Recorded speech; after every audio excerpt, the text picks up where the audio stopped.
All right, guys, we are live. Free speech. Oh gosh, is there are the European laws coming for the U.S.? Well, Scotland is usually the testing ground for laws that are about to happen in the rest of the country. So, yeah, I think that's what Europe is to America. America does a pretty good job of resisting it, mostly whenever the Democrats aren't in. So, but the question is, does X do a good enough job resisting it? yeah. I call it X. That's a good question. Like I was talking with Dank about this the other day. Like Carl Benjamin Sargon of Akkad, I can't find him ever on Twitter and Twitter or an X. I have noticed that. See, if you go onto a person's profile, because there's loads of people whose tweets I just wasn't seeing, and I've always went, where are they? Have they been banned or whatever? And then I go on their profile and I see, oh, they've actually been like tweeting regularly. And then after I visit their profile, I start to see them in my feed. So I don't know if it's an interaction and engagement thing where it's like, oh, you're not engaging with this profile, so we're not going to show it to you. Type thing. So I think engagement is what actually drives the viewership. Well, what's interesting, I don't know. Yeah, with Carl, like I visit his page all the time. I have to manually go on like every day, and with Andy, same thing. And Andy, like I actually texted him, like it was so bad. I thought he left Twitter. I thought I missed something, and I couldn't find him at all. But there's this new program that I saw some people using that can check your status, and there definitely is still shadow banning. Well, Elon was saying that they're going to roll out a tool so that like on your page you can see if you're, restricted in terms of visibility, and if so, why? And I guess we haven't seen that, but I think that it's weird because like sites like Minds and Rumble and others, we've kind of taken the stance that we're not going to censor if a foreign government comes to us with requests, which has happened. I can verify. Specifically, Germany has been coming after us hard, threatening us with like huge fines, like $30,000 a day for having certain speech. And we're just like, obviously we're not going to pay that. And we would rather get banned in Germany than pay that. But actually Twitter's approach has been to submit to the EU laws and basically having different versions of Twitter in whether it's India or Pakistan or Germany or whatever. And I'm curious how you guys feel about that and where you think the line is for, enforcing authoritarian policy. I think a private company should just tell the government to fuck off. It's none of their business. We'll host what we like on our platform. It's got absolutely jack shit to do with you. If people don't like it, then don't use the platform, don't view the tweets, or just block the person. Because the thing that annoys me the most by far is people going, oh, I go online and I see all these tweets and edgy people and all this stuff, and it's like, that you literally, like, every social media website offers it, like Minds offers it. You can block people and censor certain keywords and certain accounts. You literally have all the tools at your disposal to sculpt your online experience as you see fit. And it's like you have the tools, and then that's when you get these idiots going, no, the government should do it. Shut up, you lazy bastard. I honestly I think that the EU is bluffing, because they threaten Elon. They basically tell him, listen, we're going to take Twitter down in these countries unless you enforce our hate speech policy. And he's like, I really don't want that to happen because that's going to be a huge hit to our revenue. But I think they're bluffing. Like, I think all of those bureaucrats and politicians and journalists are addicted to Twitter in the EU, and like they're not. If he said no, I think that they would not call his bluff. I just don't think that the EU would ever ban Twitter, even if he told them to fuck off. They're very inept. This is the problem. See, the people that are making those threats within the EU, as someone who's literally been in Strasbourg court and everything that's debated them, the people that are making those threats actually have no comprehension whatsoever of how the internet or anything actually works.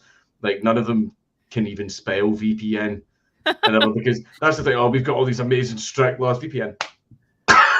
That's it. Oh, God, none of them work immediately. Oh, it can only be accessed from X country. Well, then that's where I'm setting my VPN. They don't know.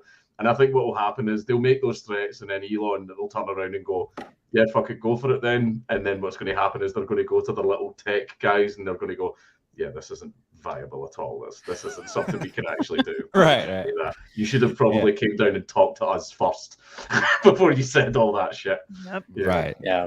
Yeah. Well, it's plus, I mean, it's such a huge, powerful tool for the establishment. You heard RFK Jr., he just did an interview with Jimmy Dore. It's really good. I recommend it. But he showcased like how the Biden administration was censoring political opponents through big tech, and big tech was just, going along with it. So for that, did you see the new Facebook leaks of the emails? Crazy. So, Lydia, So what they were doing was I got into an argument with someone about this on Twitter because they were like, all I've seen are internal emails about this. I want to see real proof. And I'm like, give me a freaking break. Internal emails from the feds to Facebook are not enough evidence for you that the feds are interfering with private citizens' free speech rights.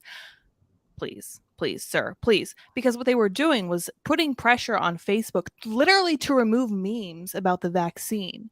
They were like, well, we can't have any of this disinformation, malinformation, BS. And the guys at Facebook were like, I don't think we should remove this. This probably isn't in our best interest to get rid of this. To their credit, which was a little bit what, I forget what his name was at Twitter, who was saying, what was his name? Why can't I remember it? There was a guy who was pushing back on them. The head of the trust and safety. Yeah, whatever his name was, Yeah, what I can't remember. Yuval. Yeah, no, I don't freaking know. But yeah. They were kind of pushing back on it, to their credit, again. But the feds are clearly meddling in Facebook in much the same way that what they were doing with Twitter. Now, they weren't calling to remove specific people, but they were looking at like the 12 biggest misinformers, they called them, and trying to get them to take all that information down. They were like, this is how it's going to be happening. Well, do we think that there's ever going to be a point where, like, Elon, for example, says no, do your best, and calls their bluff? What's going to happen there? I know that there has been times where he has taken stuff down, and the most sus one is Tommy Robinson. See, after everyone got like unbanned, and everyone when he done that, what was it called again? This big forgiveness wave where he went, anyone that's ever been banned not for things like spamming or scamming and all that type of stuff, anyone that's ever been banned just for being an edgy boy, they get to come back. So Tommy Robinson made an account again and was instantly taken down. Right really? Away. And no one knows specifically why Elon hasn't addressed it, but there is a high suspicion that it's came directly from the British government. They don't want him back on because he had a massive cult of personality back in the day, and he is no offense to the guy, I respect him a lot, but he's kind of over now, kind of, and I think they're worried about him making a comeback, so they kind of just want his slow death to continue, sort of thing. And I think that's why, because there was a clip, and I've been trying to find this clip. I know I've seen it. This isn't the Mandela effect. I know I've absolutely seen this clip, and it's British Parliament where people like the red elephants and all that get brought up in like a hearing by MPs, and they're talking to someone from YouTube going, why are these people on your platform? Why are these people still allowed to post? And that's direct interference from the government. These are a bunch of right-wing platforms, right-wing content creators. We don't like them, ban them from your platform. So that's direct government interference. And I wouldn't be surprised if that's happened to Elon as well. I know that some of them he has resisted, but I think if there's ones that would have a very adverse effect on income, I think he bends the knee, but he does it quietly. I think. I don't know. I'm not sure. Yeah. This is one of the leaked emails directly to Zuckerberg and Sheryl Sandberg. This is of a high level Facebook, manager saying, we are facing continued pressure from external stakeholders, including the White House and the press, to remove more COVID vaccine discouraging content. Like, the debate this whole time is like, the White House wasn't pressuring them. They were just telling them about the content. And this is literally Facebook people saying they're using the word pressure. So like all of this gaslighting that so many have been doing, saying, oh no, the social networks are making their own decisions about, what this government is telling them to do. It's like, okay, that's over. It's been, and we knew this already, but it's just more corroboration. And it's like when Zuckerberg doing this whole podcast tour. Have you guys watched any of these interviews? No, that scares me. He went on Rogan, he went on Lex Fridman, and he did these sort of like deep conversations about, you know, they pressed him very lightly about the censorship stuff, and he just basically lied about it and brushed it off. And then, you know, all they're talking about is, oh, Mark, you're doing MMA now. Cool. Are you going to fight Elon? It's like turning him into this like pop figure, this celebrity figure. It's like, don't give Mark Zuckerberg the satisfaction of like being cool because he's doing MMA. Like doing MMA doesn't make you cool. If meanwhile you're censoring like half the planet. I think he's jealous of the cult of personality that Elon has, because people find Elon entertaining. They find it funny when he dunks on journalists, and he actually has a lot of fanboys. Like Zuck doesn't have fanboys and everything that he's trying to. Elon's cool. I want to be cool. I'm going to go out and do MMA and go on podcasts and all, man. But Zuck doesn't have the personality for it. He's got the personality of an old couch. Yeah, like it doesn't have it in him. Right. Yeah, because he's not. Go ahead. No, I was just saying, I think Rogan, I think really popularized the MMA stuff and like kind of that field. So I think, you know, for like the billionaire, it's kind of like a smart thing because it kind of gives you like credit. You know what I mean? Like street credit if you start doing that kind of stuff. You know, apparently he seems to like it, but you know, like what happened? No, that's fine. It's like no one cares. Like, okay, good, you're getting in shape. Congratulations. Yeah. Like, it's more so. What are we focusing on? Like when I don't know, anyone is welcome to have whatever the hell conversation they want with him, but the way that he manipulated his way through those conversations when he was pushed by Lex or Joe about the censorship, like he didn't bring any of this up. Like he was just saying the bare minimum that he could say. And I hope that both Joe and Lex recognize that, you know, he kind of manipulated them because they asked him about it and he didn't just tell them this. I think that if he really wanted to be cool, he should take an actual page out of Elon's book and promote free speech on his platform, which we know he's never going to do. Like we saw what happened on Threads. There's a reason their usage dropped like 70% over the course of the first couple of weeks. It was even up because it was basically Instagram, which is the most censorious platform I've ever had the displeasure of using. And it's never going to get better because Mark Zuckerberg's in charge. Sorry, you can watch him do MMA all you want. Think he's cool in that regard, but it doesn't matter if at the end of the day he has zero principles and he's not going to push for anything positive, meaningful. Yeah, Elon definitely has way more of a principled approach, but it's funny how he's using the free speech message and he is implementing it to a degree, but he's really only implementing it like halfway, which is good. Again, Twitter is a million times better than it was, blah, blah, blah. We all know that. But with these certain cult figures that he's not willing to bring back on, and, you know, with his relationship with these different, like more authoritarian governments and kind of playing that game behind the scenes. And, you know, the whole thing that happened with the What is a Woman film. You remember that? That was interesting. Yeah. What, how did you feel about that? I mean, you know, like he shouldn't have, I don't think it should have been contested early on.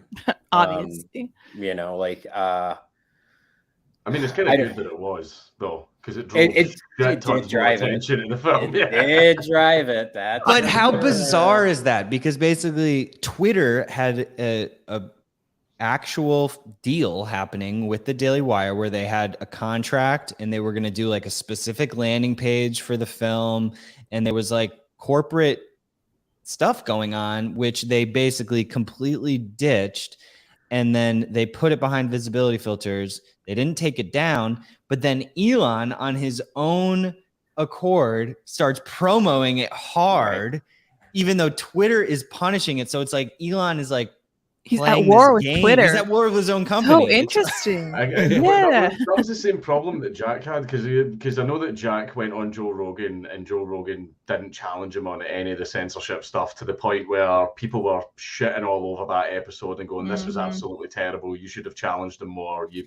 handed them with the kid gloves and everything. And that's when they had the second time where he came back on to do it properly, and they brought in Tim, and Tim fucking mutilated Jack and his little stupid lawyer. Like, it was brilliant. But I think it was a case of that ended up, but Jack clearly had no idea what was going on at his own company. Anytime he got asked a question, he was like looking at Vagina or whatever her name was, like close enough. Like he's turning around and like looking at her, like, "What are we doing? Why am I here? I'm CEO. Yes, I have no idea what's going on at my own company." I think the same thing's happening with Elon, where people are just keeping their mouth shut and they're not talking about, well, you know, basically, don't let the big guy hear about this, like type thing. We're still going to do the same shit, but we're not going to tell him about it. I think it's the same thing all over again. It is definitely similar. I think it was more willful ignorance with Jack. Like he was turning his head way more. Well, I mean, Elon's approach is really hands-on, like on the ground, on the floor at Tesla. He's on the production floor at, SpaceX. He's working on the rockets hands-on, but he has so much going on, and like Twitter is such a weird, like, it's not really a thing you can touch. You know what I mean? Like, yeah, I was developing a theory about this. Now that you brought up what is a woman, you're really making me think about this, because I don't know if you guys saw what just happened in San Francisco with a big X sign, right? That he apparently didn't get permits for or whatever. Why would a guy who knows exactly what to do in order to just do something as simple as put up a sign not get permits for it? That's crazy, right? You know what gets you in the news is when the city steps in and does something to take your sign down. Totally. He is a master marketer, and I'm willing to bet that what he did with What is a Woman was at least partly considered as far as making sure that it makes a splash. Because you know how no publicity is bad publicity. Putting it behind a paywall increases people's interest in seeing it. I can't share it. Oh my gosh, there's all this conversation about it. Do you know how to make something popular? Get the left to shit on it. Yep. Get the left to shit on it. Like, what was it? What's that? Sound of Freedom? Yeah. Man. This is a QAnon conspiracy. Is that right? Box office, boom! Man, like right away. Like, that's how you do it. Like, I'll see before my tour, I'm gonna pull some shit. I'm gonna pull some shit. I'm gonna, upload a video with a black sun in it or something like that. Oh man, you're gonna go all in. Oh boy. Yeah. I mean, it works. That's the thing, is like, and lots of people would do it. Like, Hollywood tried to do it for a long time with like all the woke movies where they're like, white people will hate this film. And at first that did work a little. Now it's kind of having the opposite effect, where anything like that is just getting trashed. So the outrage does for a little bit sort of help marketing, but you can't do it too much, because places like BuzzFeed and Vice did that constantly for years and years and years. Not really, they were getting the rage clicks. They were getting like engagement, but it was people shitting on their articles, not there to read the article for the enjoyment. Right. And it ended up those places just absolutely died because they sacrificed, their longevity for short-term profit. Yeah. It's possible that there's some 4D chess going on, but with like what you're saying with the sign, I with the What is a Woman thing, I cannot give him the credit of thinking that that's 4D chess, because he even said that it was a mistake. It seemed clearly like everyone was scrambling around. I just don't think you can give him credit for like every blunder. Oh, right. That he was playing 4D chess. It's like, it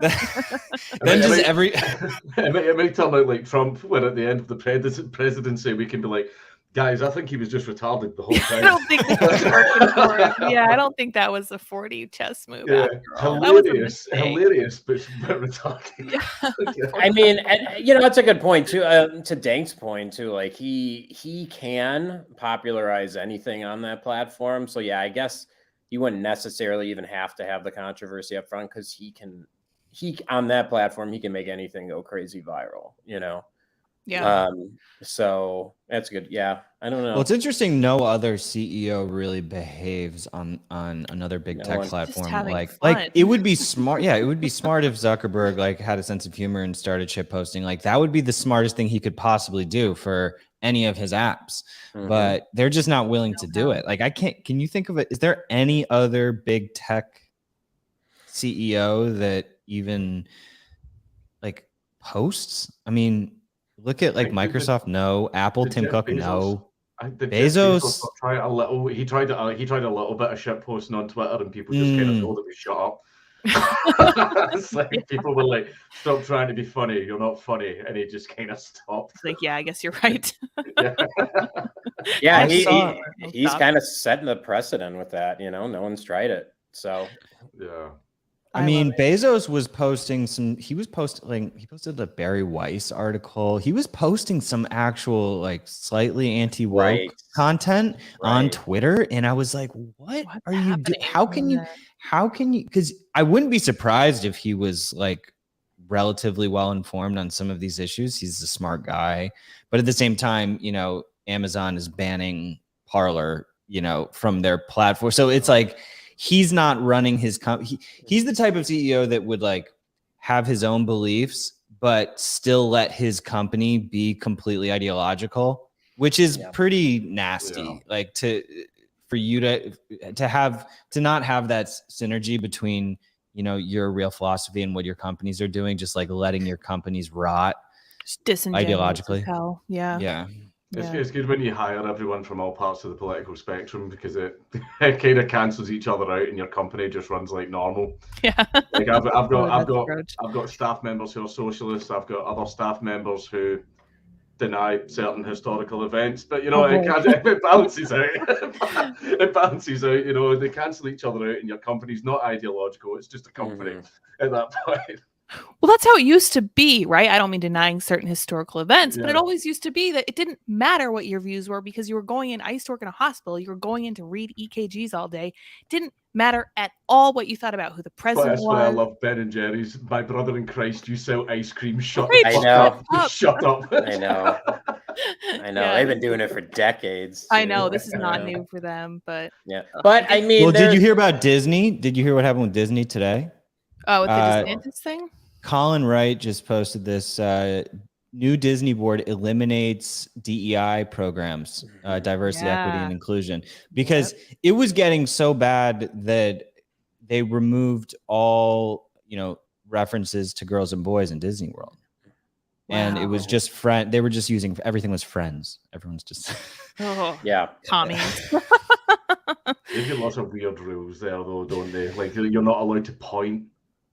Probably that's one. Yeah, in Disneyland, the staff aren't allowed to point. Yeah, the staff is a weird cult. Like, I saw a documentary on it, and kind of like how, you know, people work there. They kind of work there and they live there on those grounds, and company store, weird stuff going on. Yeah, and like the woke stuff was kind of like those employees. They also had a Gaston performer who blew himself up. How did he do that? I remember something about him. I don't remember what he did. Yeah, he was fucking up. There was like a fireworks launcher thing. It was like one of those big metal tubes, and he went to lift it above his head, but the firework was facing the wrong way. So instead of launching up in the air, it just basically there was a giant flash, and he was gone. No. He was just gone. Oh wow! At least it was quick, I guess. Jeez. No one can blow themselves the fuck up like Gaston. Well, one of the things I noticed about Disney employees is that they have a tendency to get arrested for really disgusting, disturbing crimes. There was a big sting in a child sex ring. A lot of employees. There was a bunch of Disney employees in there. Yeah, I remember reading about that. Makes me think about teachers. I'm like, what kind of people want to be around these young children all the time? And I don't know, man. Makes you suspicious of humans. Dank, was your was the Salt Mine podcast, were you guys actually monetized on that channel? Do you remember? No, we got it taken away for being too edgy, but we do it for like fun though, like we don't promote it or anything like that at all. So it's always it seems like this little secret show, and it got to a point where he's like, Jeremy was like, you know, we've been doing this for 4 years. I was like, shut up, it's not been 4 years. And I was like, holy shit, we've been doing this for 4 years, and we've never ever got above 2,000 viewers. But because we don't promote it at all, it's all word of mouth. So the people we always get anything between 700 to like 1,000 people watching. Yeah, you guys would do. I mean, that was good. That's great. Yeah, for no promo. But those 1,000 people are like the real G's, like the big fans of like all of us, and that's why that it became like the inner circle, like kind of community. So that's so I love it. We kind of liked that. We went, I don't want 15,000 viewers, like, and it's like it's pretty chill the way it is. So if it's not broke, don't fix it. Yeah, I loved it, but it was so edgy. Like, I was so surprised, like, when YouTube didn't just take it down, because you guys were doing a ton of traffic for a while, and there was a few episodes where as soon as we filmed it, we were like, don't post that one. Like, just take that one down. leave that episode on private. Yeah. Yeah, I see some people in the chat talking about Tism. Looks like they wanna come back. It's not been happening for a few months because obviously I've just had a baby. And, I know. So I've not. Well, Jeremy being in Wisconsin, Bearing being in Australia, and then you're in the UK. Like, it's a global effort. So time zones. It's midnight that I have to film. So I know. So it's annoying. That's the pain. Yeah. Yeah. Oh, wow. Yeah. So before we forget, because we're terrible at mentioning this, send us a super mind on Minds. Halfway through this one, we'll shut YouTube probably in off. like 5 minutes. Yeah, because we don't like YouTube. And then we'll be on Minds. So the link is actually in the YouTube description to join us, but definitely stop over, join us, send us super mind. So I was telling you about that, Dank, a little bit. Like, the issue I see with a lot of these platforms, including Twitter, because like, Dank, I don't know if you're monetized, but like on Twitter, you're putting up massive numbers and you're just like not getting. I submitted, like, see how the application where you could get subscribers like on Twitter, I think I submitted it literally a year ago. Mm-hmm. I haven't heard anything back about it since, and it's very annoying. But like Superminds, I've actually got one here because one thing is I'm forgetful as hell. So I'm getting the email going, you have a Supermind, and I'm like, oh cool, I'll do that later. I know. But I've opened the email now, so it's gone, and I just completely fucking forget. Oh, at least we're attempting to give you money though. Like that's the issue. Like, and that's sorry. That's why YouTube like kind of owns everyone right now, because the creators actually do make money on it. When they do, Twitter. I don't know. We'll see. I think that's going to be the biggest issue he has. You can't just pay the top 1% of creators, like you really have to figure it out. Yeah, I think Kick have done a pretty good job at bringing like big names over to themselves and stuff like that, because I know that there was Mixer were trying to do it for a while, but they completely fumbled the ball on that, and Mixer ended up shutting down completely. They wanted to be a rival to Twitch, and Kick have came out to be a rival to Twitch, and they're actually doing a pretty good job because they must have like investors with deep pockets, because they're signing. It's all backed by a gambling group called Spiked. I think it's something like that. All the money for Kick is coming from a massive gambling operation. Oh, well, very, very, very deep pockets.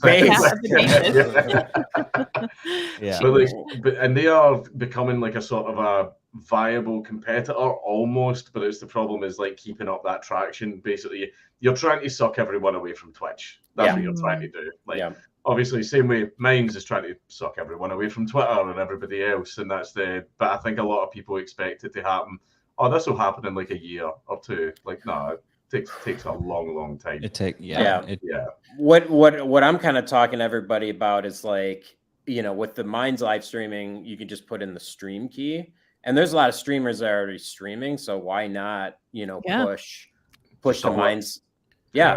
Like, I think simulcasting is pretty popular for people who don't have exclusive deals. It's important for everyone, and it's smart too, because like, I mean, you all know, like, when your main platform demonetizes you, like, that's it, you don't want that ever. Well, I'm curious if and this is what everyone's curious about, but if the Twitter monetization numbers are real or BS. It's very hard because those are pretty big numbers. I've heard from people it's real. They got the money. No, I know they got their money. I'm not saying that they didn't get the money. I'm saying, are those numbers actually rooted in like the CPMs, like or like the the numbers that they're driving. Did finance just pull a number and go, oh wow, look how much you could make, but it's a number they pulled out of their arse. Yeah, they might have just picked like 50 creators and said, okay, we're gonna like split like a couple $1,000,000 between all of these people to do a big announcement.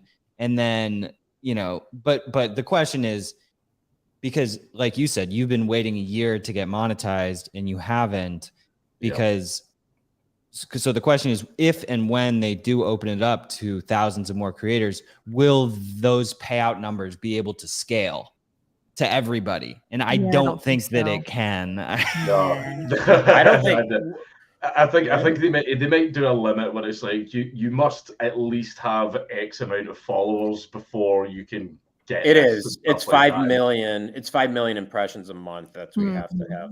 5 million impressions. So you can bot that. Right, you can bot that too, right? Yeah. That's another. Yeah. Well, the other thing too is that all they have to do is shadow ban you. That's on their end. If they don't want to pay you, they don't have to. I mean, it is YouTube whenever they shut down your monetization or ban your channel, if you've got a pending payment, like money that was due to come to you, you don't get that money. That's shady. Oh, wow. Yeah, that's shady as fuck. Don't like that. Yeah, especially if that's really where you're making all your money. But yeah, it is a good lesson to never have a single point of failure. This is what I've been harping on for a while now. It's spread out to absolutely everywhere, because I think the mistake that a lot of people make is they're like, oh, here's some new social media platform, and then they go on it for like a month and they go, oh, this isn't going anywhere, and then leave, and it's like that's not how it fucking works, pal. Like, man, like that's not like expand to everywhere. And it's a case of that little thing that you tried out for a month that might end up being what fucking takes over, because like Facebook was a little mincy piece of shit being run out of a university dorm room for like quite a while and everything, but then I think the main thing that got Facebook was MySpace just kind of went to shit and everything as well. You never know. Well, and you got to think about the creators, like, you know, whatever platform it is, you got to try and make it as easy for them as possible, because they're already taxed so much. And you know, like posting different places. So like on Minds, we do have, you know, you can sync your accounts with your other social media accounts. And well, Twitter just shut down their API. Well, it's a problem, but I was wondering why my tweets hadn't appeared on Minds. They're charging like thousands of dollars a month to tap into their API now. What? So it's kind of like not worth it. Yeah. We're about to roll out an integration with ActivityPub, which is like, have you heard of the Fediverse concept? So there's like all of these other, Mastodon is one of them, which is pretty ideological community. But then there are many other instances in the Fediverse, which is basically a decentralized social media protocol, so that all of these different servers are talking to each other and the content is distributing through all of them. And there's like definitely millions of more users over there. So we're going to be expanding into there, which will help distribute, you know, everybody's reach within Minds. And it makes it so that you can actually, your follower graph is portable, so that if you do want to leave a server, you can go and bring your follower. Because like that's the main thing that people don't have time for. You know, Dank, you've been good over the years, like keeping up your Minds presence. But like for a lot of people, and you know, I'm sure for you as well, for everybody, like it's just not realistic to maintain like 20 social media accounts. Like it's hard even with like 4. It's ridiculous. It's hard with even 4. So, you know, ultimately it would be great if there was interoperability between all the social networks, so that you post to one and it posts to all of them. Yeah. And it's all the same identity and the same sort of content. And that's kind of what we were doing with the Twitter thing, but that's just an API integration. That's not like where you have a cohesive identity that is portable and you own the social graph, you own your followers, you own your content, you know, and if you get banned on a certain platform, you can just take your shit and go somewhere else. Like that's what it needs to be, so that you own your connections with your followers. I do think it's going there. Like we're gonna get there. And that's why you're even seeing like even Tumblr and Threads, you know, to be honest, is as much of a censorious platform as it is. The CEO of Threads actually said, I couldn't believe he said this, but he said, yeah, if you get deplatformed here, you can go somewhere else on the Fediverse. He said that, which was like a crazy state. And that guy's like CEO of Instagram. So it showed, yeah, it's like admitting, it's like a self-owned sort of, but at the same time, like acknowledging that there's a better way to do things. So at least he's self-aware, right? That's important. I haven't heard anything about the Fediverse in a really long time, and it's a cool concept that I didn't fully grasp even at the time. I'm sure my husband could unpack it because he's such a nerd, but it's really interesting, the idea of making sure that you actually cannot be censored on the Fediverse, which is fascinating. Although I'm sure you can get blocked from. So just imagine it like different websites are talking to each other, and I can subscribe to you from your website. You can subscribe to me from my website, but we can run our own. So, you know, and a lot of people obviously aren't going to run their own server, but it's promising. So it's gonna be cool. We'll see. Unfortunately, Elon has been pretty resistant to a lot of the decentralization stuff, and he even tried to ban like promoting Facebook and Instagram. Yeah, Substack. They went really and hard. Substack. That was Substack as well. Yeah. I was like, Substack, really? Substack is. I mean, I love Substack. Don't get me wrong. Like one of the last places you can type whatever you want and not get censored, but. I think there was a theory that apparently Elon was expressing interest in buying Substack and integrating it directly with Twitter. And I heard that. I've not heard any confirmation, but apparently that's true. He make it really hard for them, and he was like, "Well, I'll buy you, and then you can be on Twitter." Right. Right. Yeah. No, there were definitely games like that being played, and you know that shines light on Elon's kind of cutthroat capitalist mentality. Like, yes, he believes in freedom, but guess what? He's not gonna take shit from any of these. He's gonna show you who's boss, and he's gonna be competitive at the end of the day. He's not just gonna give it away. Ryan 44. Ryan T says Dank runs too many ads. No such I run too many ads. Well, no, there's no such thing as too many ads. Correct. With companies that you actually believe in. Like there are a lot of companies that, you know, we should be working with. I think there's a lot of opportunities out there for us. We obviously don't want Disney's money, but do you guys any big large corporations? I'm just kind of like, nah. Right, and they wouldn't, right. Have they come at you? Well, no. It's I mean, I did get a show on the BBC, which got cancelled when reporters found out that I was getting a show on the BBC. We filmed like 3 episodes. It was brilliant. I made a girl cry. Essentially, she made herself cry. She got herself too wound up over what I was saying, so it's her fault. I would have loved to have seen that.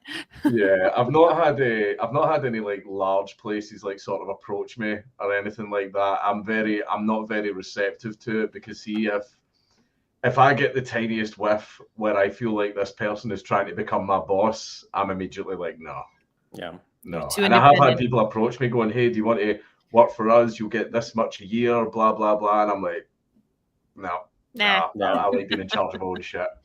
Freedom, baby. And but there are some like Raid Shadow Legends and Athletic Greens, and I don't know if you guys remember like Blue Apron, like they were investing a ton back in the day.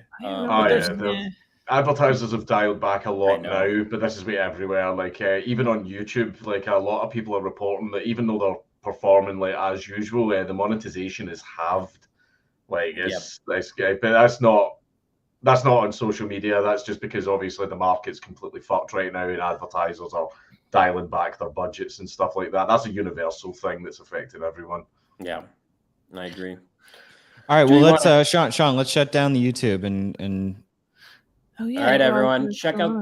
Go to the description. Yep, link in the description. Link to Minds. Come on over.